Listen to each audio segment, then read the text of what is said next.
आई कौन फैशन बा? ऊपर ढकल बा, नीचे उघार बा। अरे पैंट पहनावा इनके रखे। स्टेप दो था, तीसरा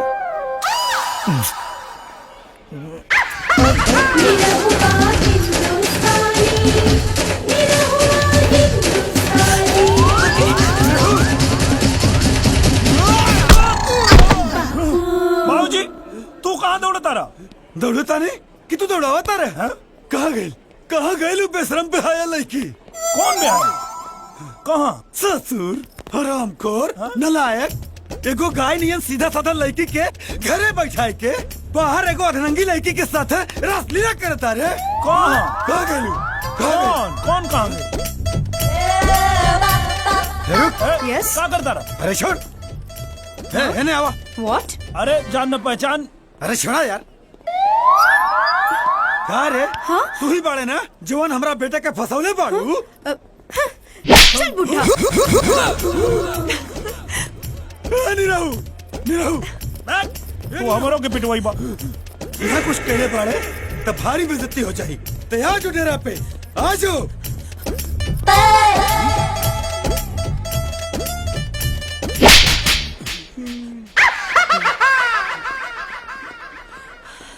बाबू बाबू अरे चला चला भागा भागा भागा। अरे रुको तो तुम्हारे बाबूजी गए। गए? वो खरबूजे जैसा थोबड़े वाला तुम्हारा बाप है। अरे चुप रहा, ऐसा ही टेंशन बढ़ गई बा। अरे चंपा। हाँ साहब बोला। हाँ चंपा, अरे बहुत गड़बड़ हो गई। हमके और मैडम के मॉल में बाबूजी देख के बहुत गुस्सा में डेरा पे गए बाने। तो उससे कुछ कहिए तो तू जोर जोर से रोइया, खूब रोइया। हो साहेब थांबा थांबा, माया तो रूम पे नहीं है। कहाँ हो? ओए साहेब जास्ती पूछताछ करने का नहीं। मैं बोली थी ना मेरा होने वाला नवरा जब भी सतारा से मुंबई को आएगा मैं इसको मिलने को जाएगी। मी आता माझा नवरा बरोबर जुहू चौपाटीवर ऐश करेली जास्ती किटकिट करू नका, मैं सुबह लवकर काम पे आएगी। चंपा ए पक्या, ये सब शादी के बाद आता का ही नहीं। क्या हुआ? बाबूजी के लिए डेरा पे और बहुरिया भी है चौपाटी पे। अब कहाँ से लिया है बहुरिया?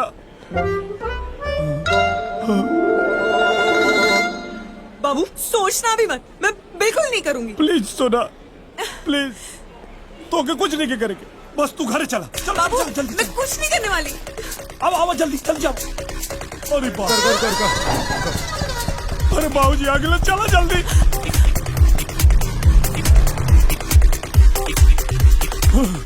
सोना जल्दी से साड़ी पहनला और बन जा हमरे बाप के पतो। सोना तू हमरा से मजाक करता रू ना? अब जाना तानी, हम दरवाजा खोला तानी, तू जल्दी से साड़ी पहनला। नहीं नहीं नहीं।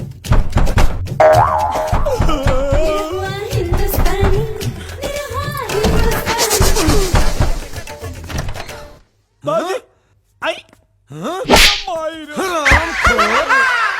जब भौरिया के पट्टी पढ़ावे खातिर हमरा से पहले ही आ गए। बाकी आज तो कौनो गुण न लागी। भौरिया, भौरिया, भौरिया। हमको माफ कर दी बाबूजी, ऐसा मत करी बाबूजी, नहीं तो तुहार सीधा साधा गौ जैसन पतो। जीते जी मर्जी बाबूजी, हम कान पकड़ता है, आज के बाद सब छोड़ देते। चुप। आज हम तो असली चेहरा बहुरिया के दिखा के रहे। ना बाबूजी, बुलाओ बहुरिया के जाके बुलाओ।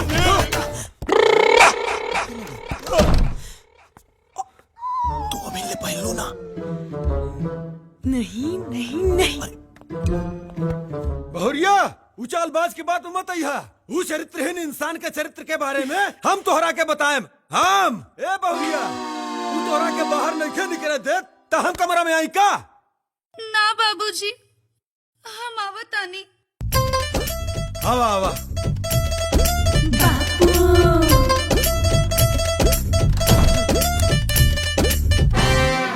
बापू निरहुआ हिंदुस्तानी, निरहुआ हिंदुस्तानी। जिया जिया, कहे में हमारा शर्म आवता। ये हमार कुपात्र औलाद तोहरा नियन लक्ष्मी के साथे छल कर रहल बा, धोखा दे रहल बा। आज हम एकरा के एगो अधरंगी लड़की के साथे रंगे हाथ पकड़ ले बानी। एकर एगो अधरंगी लड़की के साथे चक्कर बा। अरे अरे अरे अरे चोरी मत फोड़ा, अब भाई मरल ना हो। रोवा मत बहुरिया, मत रोवा। अरे बहुरिया मत रोवा, मत रोवा बहुरिया। अरे जब ले तुम्हारी ससुर जिंदा बा, तोरा सुहाग पर कोनो भी सौतन के छाया नहीं खे पड़ सकल। ये हमार वादा बा बेटी।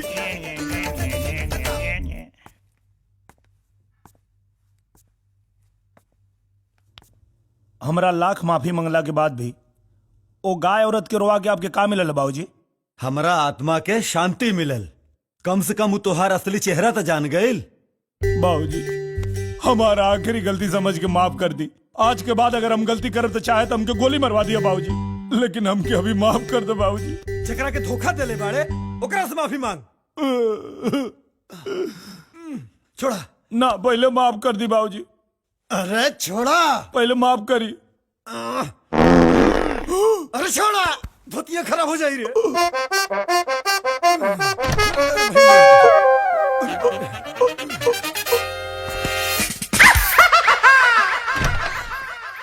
बाबू बाबू बाबू उठो, बाबू उठो। क्या हुआ बाबू, क्या हुआ? बाबूजी कहाँ है? अंदर। अरे इससे पहले कि तू बेहोश हो जाए निकलना, निकला जा जा। निरहुआ हिंदुस्तानी, निरहुआ हिंदुस्तानी। मिली तुम्हारी नात बाल ब्रह्मचारी, मिली तुम्हारी नात बाल ब्रह्मचारी। फोन देता हो, उठाओ उठाओ उठाओ। तब इतने निरहुआ के हो, काम पे आवे के नहीं के, अब फोन लगा देला। का हो निरहु, दुद्दू को मेहरारू के इकलौता भतार चापा तारा ना। चुप सारे, एगो काम करे के बा का, बाबूजी के हटावे के बा का, बाबूजी के हटावे के बा। हाँ आता भेज देता नहीं 10 को लइका मार के समुंदर में फेंक दिया इंसान। अरे सारे मार के तो ही के समुंदर में फेंक दे। अबे वो हटावे के नहीं खे, मतलब यहाँ से हटावे के बा, उनके गांव में भेजे के बा। अच्छा फोन कर और बोल कि माई की तबीयत बहुत सीरियस खराब बा, जल्दी घरे आ जा, ठीक बा? हेलो चाचा प्रणाम। खुश रहा। अच्छा बोला, का बोला तारा बाबू? तोहार पहला बार चाची से दूर गईला के हुक में चाची के कपार पर वियोग जर चढ़ गइल बा। दाना पानी सब छूट गइल बा। हालत बहुते गंभीर और सीरियस बा। जल्दी से गाड़ी पकड़ ला, ना तो बुढ़िया कबो लुढ़क जाई। हाँ जी जी बाबूजी। तोरमाई की तबीयत सीरियस खराब हो गई बा बेटा। का बात करता नहीं? अच्छा चिंता मत करिए, 1 मिनट। हाँ राजेश भाई, अरे हमरे बाबूजी के एगो टिकट बुक करो बनारस के तत्काल में, और तक फेल ना होके के चाहिए। तोरमाई की तबीयत सीरियस खराब बा और तेना चल बे। अरे बाबूजी पहले आप चली, फिर हम यहाँ के काम निपटा के पीछे से आवता नहीं ना। हाँ राजेश भाई, ट्रेन के ना मिली तो फ्लाइट से करा दिया, करावा जल्दी। अभी नया आफत कहाँ कपार चढ़ गई। अरे काल ही तो भाई बुढ़िया से बात कर ले रहनी हो। हेलो प्रणाम बाबूजी। का हो, माई की तबीयत खराब बा का माई के तबीयत? कहाँ तबीयत खराब बा माई के? मस्त खात पियत पिया, 5 रोटी ठूस गई, छटल पे भिड़ल बिया। अच्छा अच्छा, चल फोन रख। जी बाबूजी, गोर लगा तनी। निरहु, निरहु। जी बाबूजी। बहू, ए बहू। जी चंपा।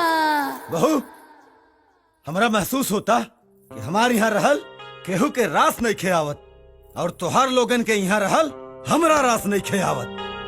अब यही से टिकट निकली 3 और निकाली के हम। अब हमारा साथ है, तू लोग चला गाँव।